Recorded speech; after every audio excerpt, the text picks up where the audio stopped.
శివాయ పరబ్రహ్మణే నమః. ప్రార్థన చేయటం అనేటటువంటిది మన బాధ్యత.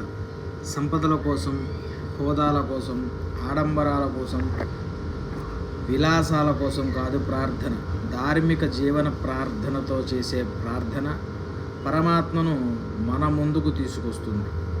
చరిత్రను వెతికే కొద్దీ ఎన్నో సాక్ష్యాలు బయటపడుతూ ఉన్నాయి, సాక్షాత్కరిస్తూ ఉన్నాయి. ఎందరో భక్తుల చరిత్రలు మన గుండెల్ని కదిలిస్తాయి. తల నెరిశాక ప్రార్థన చేసుకోవచ్చు అని వితండవాదం చేసేవారి విజ్ఞతని వారికే వదిలేద్దాం.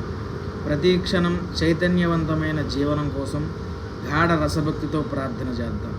భారతీయ సనాతన ధర్మం ప్రసాదించిన సర్వ శక్తివంతమైన స్తోత్ర రాజాలే ఈ యొక్క యుగ యుగాల నాగరికతకు సాక్ష్యంగా నిలిచిన ఈ సంస్కార భూమిలో పుట్టినందుకు పరమాత్మను ప్రార్థించి తరించాల్సిందే.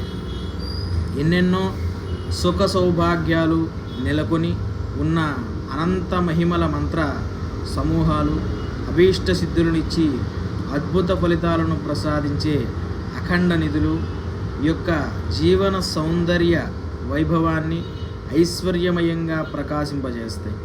ప్రార్థన చేయడం మన బాధ్యత. ప్రార్థన చేయటమే జీవన ధన్యత. 14 లోకాల పరమేశ్వర తత్వమే ప్రార్థన. పాపకార్య విరక్తికి సంకల్పమే ప్రార్థన. సుగంధ సౌరభ సంపన్నంగా మన జీవనం హాయిగా సాగడానికి ఈ యొక్క అపురూప స్తోత్రాలని కూడా ఎల్లప్పుడూ గ్రహణం చేసుకుంటూ ఉండాలి. అలాగే గ్రహదోషాలని తొలగించుకుంటూ వేదాది విద్యల బలంతో, ఋషుల అనుగ్రహంతో తేజస్సుని, ఆయుష్ని, ఆరోగ్యాన్ని, బలాన్ని, మనశ్శాంతిని పొంది ఆ యొక్క పరమేశ్వరుని సంపూర్ణ అనుగ్రహము, ఆ యొక్క సృష్టికర్త అయినటువంటి సమస్త ఈ యొక్క విశ్వ సృష్టి యొక్క అనుగ్రహాన్ని ఎల్లప్పుడూ కూడా ప్రతినిత్యము యథాశక్తిగా ప్రార్థన చేసి, యథాశక్తిగా మంత్రోచ్చరణలు, యథాశక్తిగా జపములు, యథాశక్తిగా దైవ ప్రార్థనలు చేస్తూ ఉంటారని చెప్పేసి